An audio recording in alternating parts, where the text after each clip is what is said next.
Welcome back to the shir. There's a little bit of noise today in the base medrash because they're cleaning up. So I'll try to speak a little bit louder. That's for the recording. So today, we finished last week as we move forward in Zeronim, seedlings. We finished last week, Chacham Adif Minavi, the wise person is greater than the Navi, or is he? We spoke about that last week. Today we're moving on to another very famous piece of Rav Kook called Hanishmas Shel Olam Hatohu, the souls from the world of chaos. Now, before we speak about the chaotic souls, I have to give a little bit of a disclaimer that this is all steeped in heavy Kabbalah. I am not a Makubal, but I understand some of it as it relates to Torah's Hapanimi, as it relates to hidden words of the Torah. I'm trying not to be distracted by all the loud sounds are distracting me. But we'll focus. My ADH triple D is kicking in with all the loud sounds. So a lot of this is heavy Kabbalah. It's rooted in Kabbalah. It's be'etzem rooted in the Kisvei Arizal. It's be'etzem rooted in the Torah. We'll try to break this down a little bit by some sort of introduction over here, and then we'll jump into the piece. And again, that's the way of the great tzaddikim. The way of the great tzaddikim is to take the most deepest ideas, the most lofty concepts, and just spoon feed us and just bring it all the way down to us so we can taste from the highest of the highest worlds. Today we're going to taste from the world of Olam HaTohu, the world of chaos. Now, let's just give a little bit of a introduction about what the Olam HaTohu is. There's something called the world of chaos, and there's something called the world of Tikkun, Olam HaTikkun. There's something called Nishmas Olam HaTohu, souls that come from that world of chaos, and there's something called souls, Nishmas Olam HaTikkun, souls that come from the world of fixing. And what are these souls? What are these reality? And again, one more word of caution before we jump into this is that you could fill up a library just on what this is, and there is, right? In fact, in the Leshem, he has a sefer called Sefer Deah. It's an entire sefer from the Leshem, who was one of the great Mekubalim, as we all know, Rabbi Yashu's grandfather. He has a sefer Deah, which stands for Drush Olam HaTohu, right? So full sefer, Kisvei Ari on this. There's Rav Yitzchak Chaver, Talmid Agra on this topic. So there's a lot on this topic. So what does it mean that there's Nishmas Olam HaTohu? What does the world of Olam HaTohu mean? Right. So essentially it means like this. There's a world that our world is stenciled upon.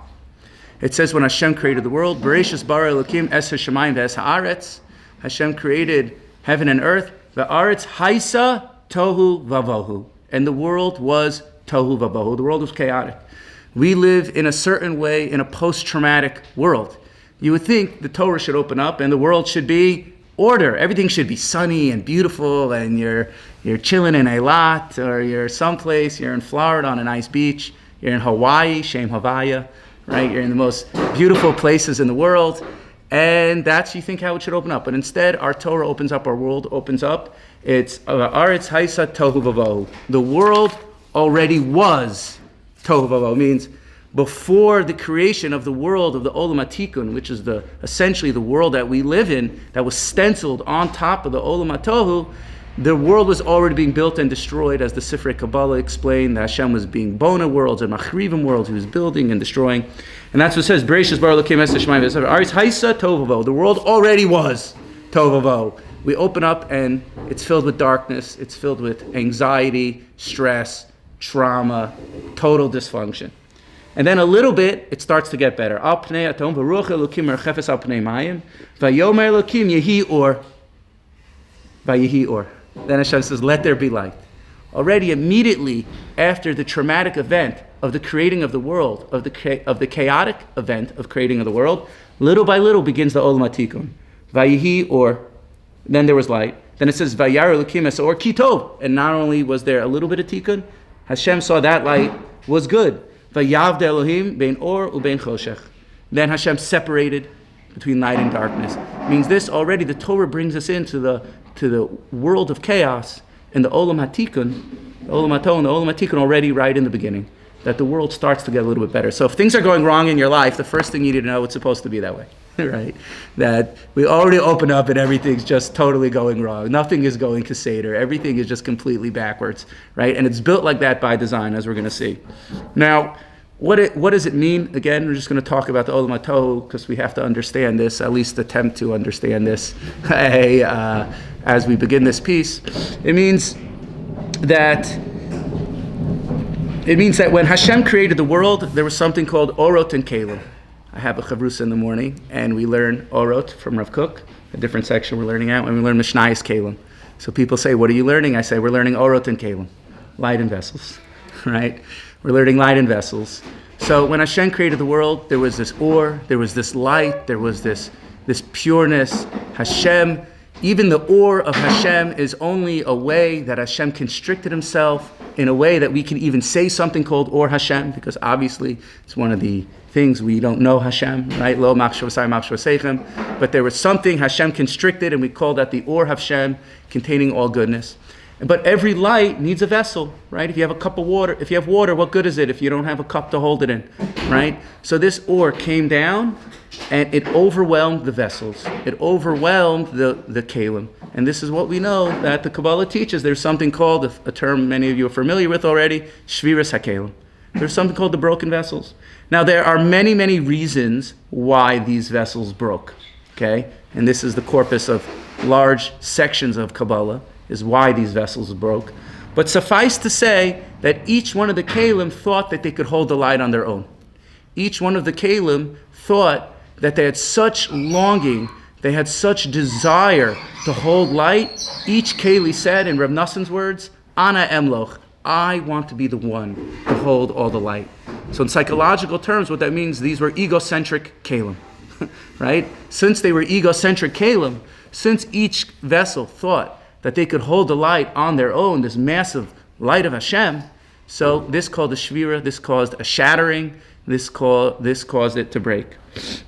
Now what happened, right? Again, there's an inherent paradox here because it would seem like Hashem made a mistake, right? That Hashem wanted to create the world and there was light that came in and there was a shviras hakelim, there was something that broke, and it would seem like maybe Hashem made a mistake, like he didn't know that the light was going to break and that the kalims would be overwhelmed by the light. Chas v'shalom, of course.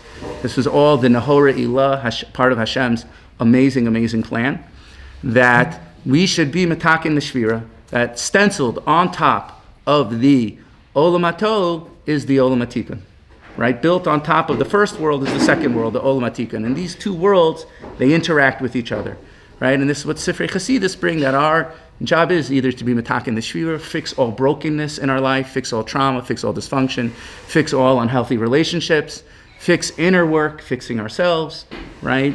And then, as it's known in the Baal Shem Tov, making brachas, right? Being matakin the nitzotzos that have fallen. It all comes from Olam Tohu. This all comes from the shviras hakelim. This all comes from the trauma of the creating the world. And our job is to heal our traumas, to heal our dysfunction, to heal ourselves, right? So this was not an accident that this happened, right? As the Leshem explains in many places, this is what the Leshem calls being masakin the gvuros. That we have to fix the gvuros, we have to fix the harsh dinam, right? You have to fix all the difficult things in life, right? So what happened? So sometimes you see pictures of the shvira. So again, we're going to start the piece in a minute, but you need this introduction a little bit to somehow wrap your mind about what Rav Kook's going to say.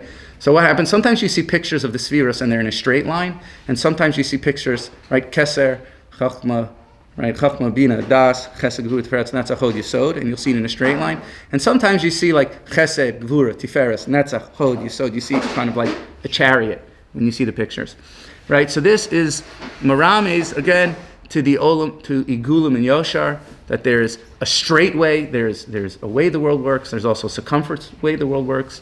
This also has to do with the Shviras HaKelim, right? Because in order for the Olam HaTikkun to happen, we needed something, fancy word, is inter-inclusion, right? Inter-inclusion, the Hebrew word is hiskolulut. I think I find it a little bit easier to use that word, hiskolulut, that everyone became unified, they became absorbed in another, that every part includes the other part of itself, right?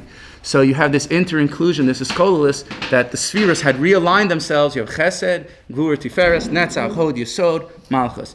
That unbridled Chesed, as Rabbi Gerzi says, is abuse, right? It's just total, right? You need chesed limited by gvura in order to have something, right? Unbridled gvura, unbridled strength without the balance of the other force, of the other energy, of the other sphera is also not a good thing.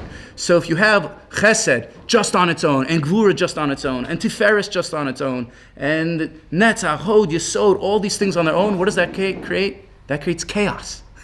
Right? You need to have an inter-inclusion, a rearrangement of the spheres, that chesed should be balanced by gvura. And then you get tiferes. And netzach should be balanced by hod. Right? And then you get yesod.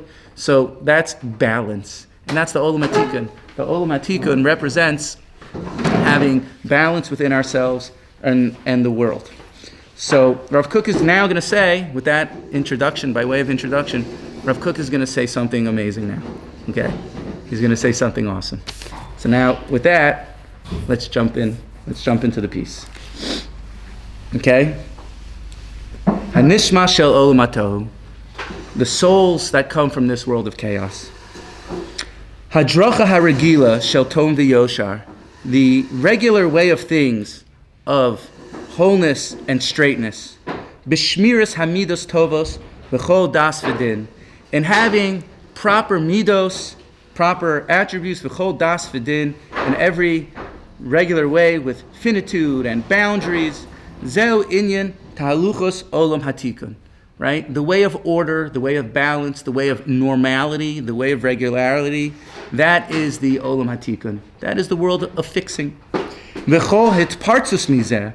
And any breaking of this, bein mitzad kalas das v'hafkerus, whether it comes from the side of kalas das, weak, feeble-mindedness, v'hafkerus, and just total denunciation, hafkerus, just like hefker, I don't know, can't think of an English word, bein mitzad aliyas das, or whether this breaking of the boundaries comes from an elevated place, v'hit'orerut ruach elyon, and an awakened spirit from above, hu me'inyan olam hatohu. This is from the world of this is from the olam hatohu. So just to break this down, the way regular things, the order, proper midos, proper balance, comes from the world of Tikkun. Olam hatohu has two parts, he's saying. It's one part in its root, but anything that wants to break boundaries, anything that wants to go above and beyond, that is not happy with the status quo, right? You see that in addictions. And my dear friend, Rabbi Joey Rosenfeld, has many shirim on the Olam hatohu, and I was actually texting him about some of these ideas prior to giving this year. And Joey puts this all on addiction and the shvira and the desire to want everything all at one moment, right now, right? And so anything that wants to just completely break boundaries, anything that just wants to go against the status quo, that it's not happy with, that has two parts to it. One is just, people want to go and break the status quo, and it's coming from this idea of just throwing off the yoke. But then there are some people that come from aliyas das v'ruach elyon. They're elevated, they could be tzaddikim, right? So the olam hatohu is not a bad thing. It's not a bad thing. It's not good or bad. It's just their souls want so much, are longing for so much. And Rav Kook can say these are the people that want the most idealistic things, right? That their souls come from the olam hatohu. Their souls come from this very high place, as we're going to see. So a nishmas olam hatohu, Rav Kook is going to say, is really a fantastic thing.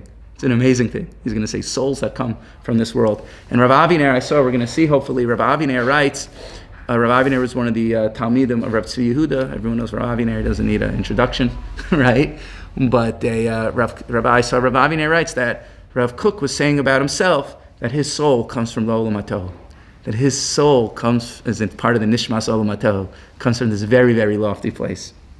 And you see this in Eretz Yisrael. Okay, we're going to come back to that. Ele sheyesh hefresh gadol bepratim shel Olam hatohu atzmo ubenetiyaso l'smol o liyamin. Right, but there is a big difference within the details of the Olam hatohu themselves, and whether the people, the souls from the Olam hatohu, are from the left side or from the right side. Hadiyah, and we're gonna explain that. We're gonna use the second copy over here. We're gonna lean on Rav Aviner to explain some of this as well. Hadialistim hagedolim rotzim b'seder yafa v'tov. The most idealistic people, they want things to be a certain way. mutzak, mighty, va'adir, strong kizeh, she'ein ba'olam lo dugma v'yesod, that the idealism that they carry is not found in this world at all. Al kain he meharsim es habenoi lefi midat ha'olam. Therefore, they destroy everything in the world according to their ability. Right? It's like you want something so badly, so you're fighting and you're trying to create it and you're trying to make it happen. So what do? You wind up destroying everything. Right? You see this in Eretz Yisrael, like all the protests and everything. And I'm certainly not passing judgment on it, because, if chas v'shalom, so one of my kids were chatuf, or on the left side with the, we want to take down Bibi, we want Bibi, we don't want Bibi, we hate Bibi, all these things, right? These are the idealists of the generation. These are the principled people that want something that's not found in the world, right? They're so idealistic, they burn so much for all that is right and all that is just, that instead they just destroy everything, right? It's like a person on themselves, right?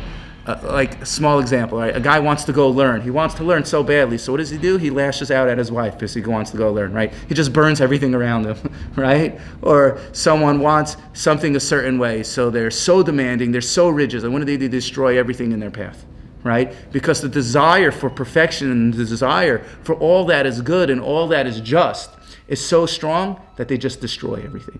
Or a person wants Kedusha, right? Again, like we're saying, a person might want Kedusha so much that they wind up just completely destroying because they feel disillusioned with everything that is happening. Yes? Nadav and Avihu an example of that?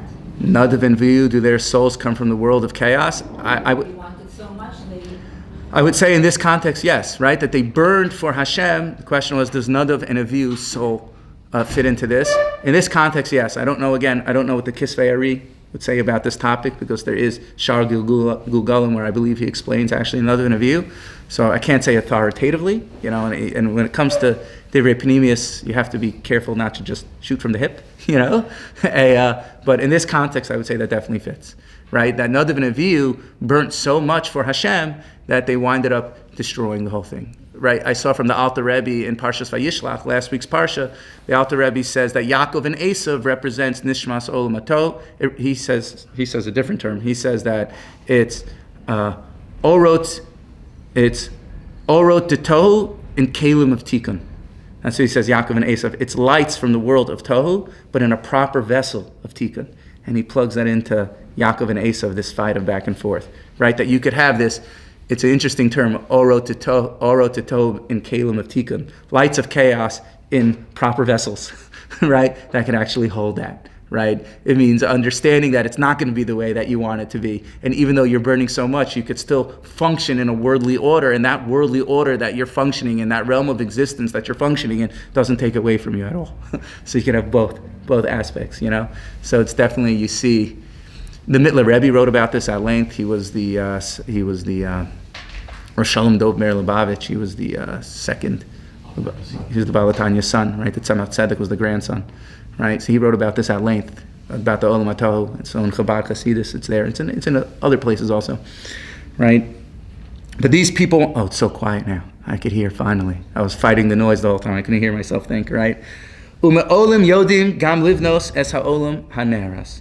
Right? Hama'ulim yodim, but the other people know, the ones that are better, yodim gam livnos ha'olam v'neras.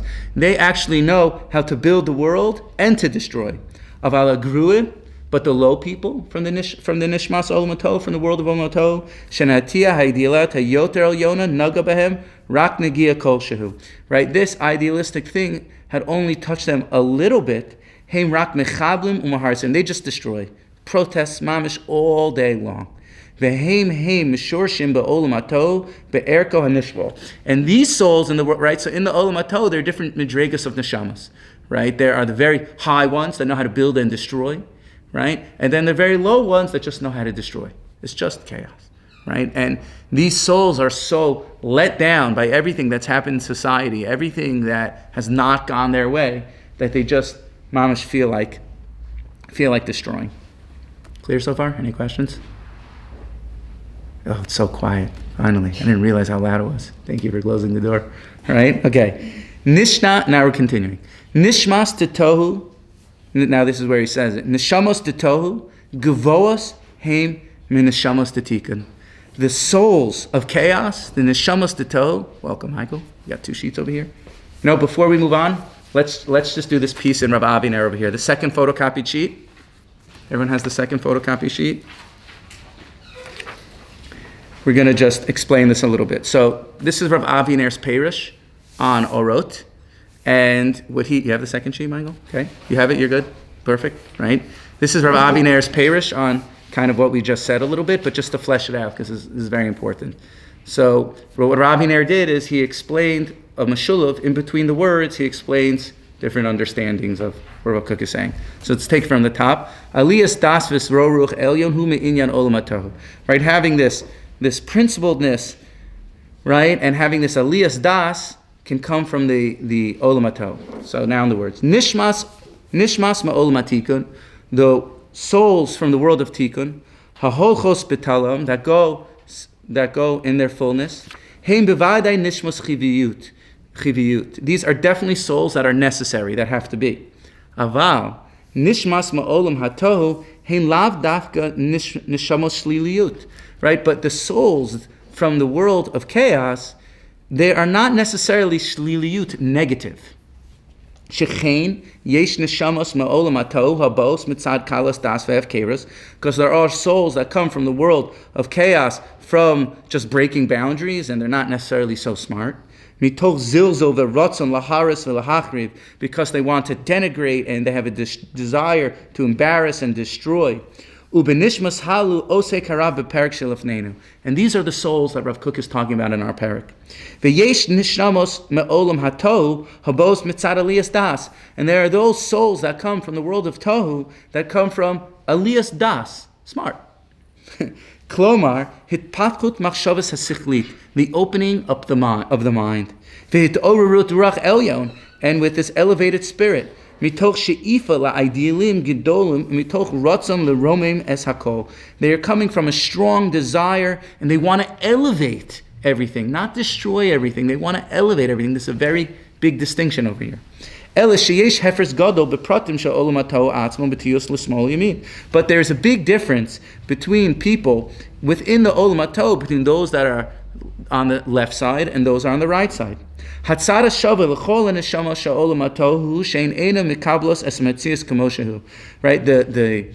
the bottom denominator between both the neshamas and the olam hatohu, they don't want to accept the world exactly as it is. And they're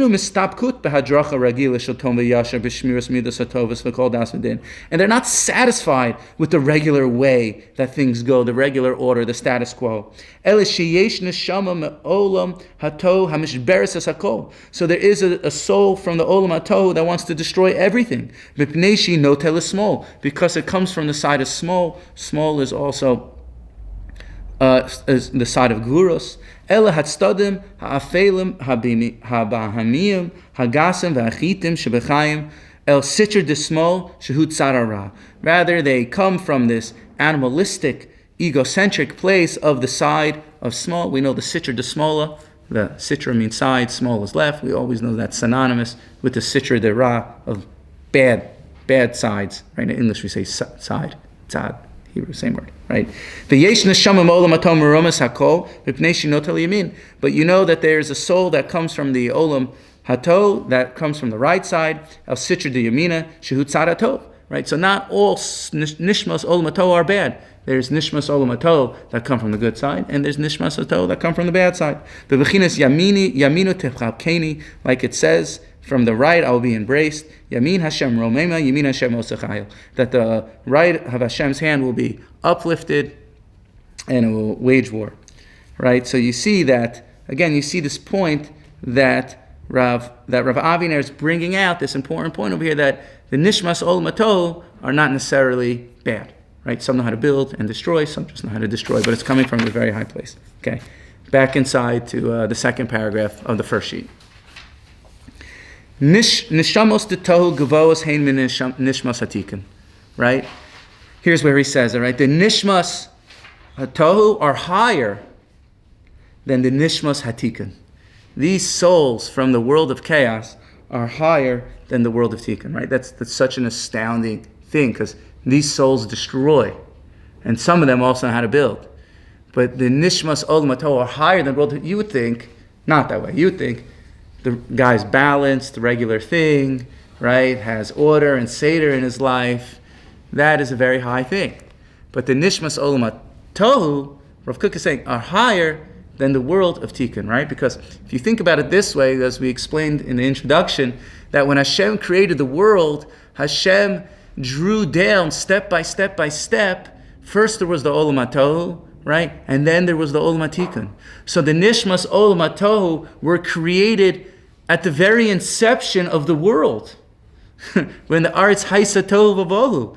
So the Nishmas Olam Tohu come as the world is being created, right? So they're higher than the Nishmas HaTikkun that only came afterwards, right? That these Nishmas, souls of the world of Tohu, are coming from the most high place, which is why they yearn so much. It's why they have such desire for, I want everything perfect right now. I don't want to wait. I want it right now. Achshav umiyad, right? I once heard, I was in with the Holy Brothers in AA, a 12-step meeting. So someone was saying, in the meeting, he was saying, what's the difference between an addict and a regular person? So you know what he said? He said, an addict wants, he goes, I want my cup of coffee, supersize me. Like the one in 7-Eleven, you know the big gulp in 7-Eleven? So he's like, I want my coffee, a big gulp, like in 7-Eleven. I want as big as I could get immediately, right now, all at once, now. I don't want to wait. That's what he said. That's the difference between addicts and regular people. I want it all right now. I don't want to wait. I want the biggest size that you could possibly give me, right? Those souls come from the highest places. They come from the moment that Hashem created the world and Hashem created the Olam Tohu. Wants everything right now, immediately, up front, all at once. I don't want to wait. I don't want to wait for process. I don't want to wait for order. You know, I'll tell you, it takes time. No. Again, we're not going to take time here. We're going to do it all right now, right? Gedolos hein me'od, mevakshos hein harbe min metzias. They want so much out of existence. Masha ein ha'kelim shelahem yicholim lizbol. What their kelim, what their vessels, what their midos can't handle and tolerate. Mevakshos hein or gadol me'od. They want this huge light. Kol mashu mugbal. Anything that is finite. Muktzah v'nerach. That has a set and finite amount. Einon yicholim l'seiso. It's not going to satisfy me. Their souls come from the beginning of existence that they were born into the world. They burn like a fire, but then they extinguish. Their yearning knows no bounds, and it never gets destroyed.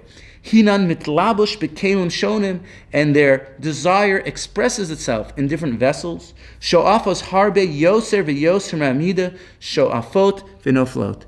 Right? They burn so much more, but they yearn, they crash. Right? You see this all the time, that people try so hard in Avodas Hashem, people try so hard in Avodas Hamidos.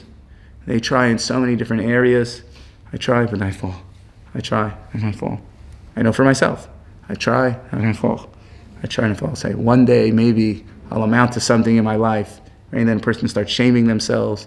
A person, right? It's like we learned in the beginning piece of Tzama Nafshi, right? Tzama Nafshi L'chaya, that my soul yearns for Hashem, right? The soul is yearning so much that it leaves you just feeling, what am I supposed to do now? I want to accomplish so much, but process, I want it all right now. I don't want to wait 5 years. I want it to be done immediately. Right? I want to learn 3 Siddharim a day. I can't do it, so I'm going to fall. Right? Oh, I'm going to fall. Now that I'm falling, I'm going to destroy everything in my sight. I'm going to burn all the bridges. Right? No, it only comes because the soul is so high. The soul that wants to accomplish but finds themselves failing and disgruntled and disappointed, it's only because their soul comes from the highest place. It's not because anything's wrong. It's not because anything's wrong. Their soul is higher than the nishmas, than the olam tikkun, right? You see that in chinuch, right? The kids, this kid's in pain, and this kid's off there, and this kid's hurting. Because they look at the world and they say, this is Judaism, this is Yiddishkeit. What is this? Mapitom. This is ridiculous. This is not what it says in the book, right? You look around at the people and this is not what it says in the book. Forget this. I'm out of here, right? take 2, right? Forget this, I'm out of here, right? They don't want it anymore because it's, right? I'm supposed to learn Torah, right? You tell me learning Torah feels good. I want this divine light, this amazing thing. I want this elevation in my life, right? But doesn't I'm learning, I don't feel that way. You tell me if I'm a type A personality and I go to the top yeshiva and I'm going to make it someplace as if it's career planning, like there's some destination that you actually need to get to, right? So I'm going to try, and then I burn out. Forget this. It's not for me. This is what you told me it's going to be like. That's not my experience of it. I'm out of here. I'm going to turn to all sorts of other vices and all sorts of other things. It's because the soul comes from the highest place. It's the soul is higher than the guy who could sit full day and learn like a lemming, like a robot. Now that's good too. We need those souls too. I'm not bashing that, But in a certain aspect, in a certain way, this nishmas olam hato, these souls of olam hato are even higher. I keep looking at here to check the time. Okay, we're good on time. Now I want to read a little bit from Rav Kook's diary. I didn't make a photocopy of this, but to give examples of just how much Rav Kook yearned and how much his yearning in a certain way broke the order. So again, this is Chadirav. This is Rav Kook's diary for the video. You could see they translated in English over here. Beautiful translation. It's amazing. Nothing's like the Hebrew, of course. And Rav Kook, we spoke about that right after the shir the other day. The language. We could maybe one day give a whole shir on why Rav Kook spoke the way that he did, downloading the language of Geula, teaching us a new vocabulary to articulate ourselves. Right? If you don't have the language, the pleasure centers of the brain don't light up. Right? Therapy 101, Mike. Right? If you don't have the words, you can't identify your emotion. You can't you have no kalim in order to express that, right? So Kook's teaching us a whole new language of Geula. So this is in the first section of his diary. The first section is called Ke'eve HaNeshama Bihigalota, right? The pain of my soul when it reveals itself, right? So Rav Kook says, HaNeshama Sheli, my soul, Eina Yecholin Lahatmin Es atzma bishum hisgashmut.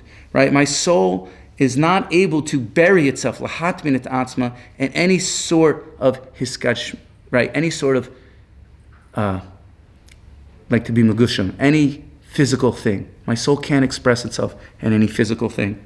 Afilu bihisgashmut shel Torah, even in learning Torah. V'hiskashmut shel yira shamayim, and my soul doesn't even fit into Torah learning or in fear of heaven.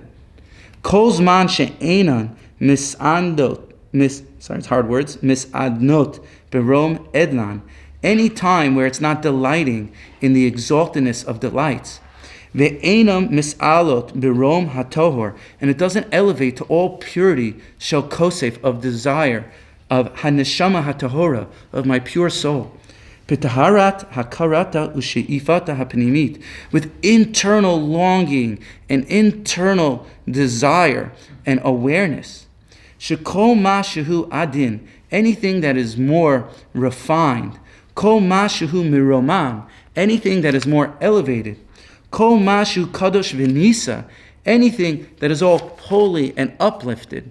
Ne'etzel v'nisgav, that is a ne'etzel, like refracted, v'niskav, and lofty in its understanding. Hakolhu bechlal hachefetz hachoder hazeh. Everything is incorporated into this desire and in this penetrating desire. Shehut simaon nora shetzama'a nafshi le'elohim le'el chai, which is the most amazing desire that my soul thirsts for the God of life. So Rav Kook is saying, I burn so much. The nishmas olam tohu burns so much that my soul can't even express itself in Torah learning, right? My soul can't even express itself in Yiras Shamayim. Can you imagine a rabbi saying that, right? What's the party line here? Learn more Torah, right? But Rav Soul saying, Torah doesn't satisfy my soul. Yiras Shamayim doesn't satisfy my soul. If my soul is just completely ablazed, firing from kalsa nafshi, from amazing longing and desire to come close to God. And just to add, it's incredible. Rav Kook's amazing, right? And just to add just Chanukah is right around the corner, so we have to mention Chanukah for a moment, right? The world is being destroyed. The Yevanim are destroying the Jews. They're being metame, all that is Kodesh, right? And everyone's just sitting around watching. Oh, what do we do now? What do we do now? What do we do now? Everyone's twiddling their thumbs. And there's one Jew, Matizyahu, and his chevra, who's burning with passion, who's done with the status quo. He's done with the anti-Semitism. He's done being picked on and bullied, right? He's done. You're coming into my home and you're destroying my Mizbeach, destroying my menorah. And he burns with this idealistic thing. And what does he say? Mi Lashem Elai. Who is with God? Come with me. Right? And he starts destroying all the Yevanim. He starts breaking them down and killing them, go to war on the elephants. Right? And he says, we're done with the anti-Semitism. We're done being picked on. You want to pick on us? There's a new Jew, and that new Jew is going to stick up for himself. And that's Matizyahu and his sons. And he goes to war. He fights guerrilla warfare. And he says, yeah, we're not sticking up for this anymore. Right? The song, we're not going to take it. No, we ain't going to take it. Right? We're not going to take it anymore. Right? And his soul descends from the Olam Hato, Nishmas Olam Hato, and comes down into the world of order, and he starts fighting back, right? And he starts fighting back. This is what we need, right? And then all of a sudden, what happens? This amazing light, the light of Chanukah, this light that comes from the highest places, from the Or HaGanuz, from the hidden light, that also comes from the Olam Hato, comes all the way down from before the Olam Hato, comes all the way down into the menorah in a proper kelim de Tikkun. It has the burning desire in a proper cup that it could hold. It burns for 8 days straight, right? It burns, it burns, it burns. Again, we wait for the day. We need a Matizyahu. We have our holy soldiers. Each one of these soldiers is Mamish, a Matizyahu.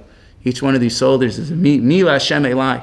Our holy brothers and sisters fighting back, right? And everyone who's sticking up, we're not going to bow down. We're not going to bend, right? Mordechai, well, Yecharev, Yishtachave, he's not going to bow. He's not going to bend. The neshamas come from the highest place and say, we're done with the status quo. We're out of here. We're sticking up for what we think is right. We're not going to take it anymore, right?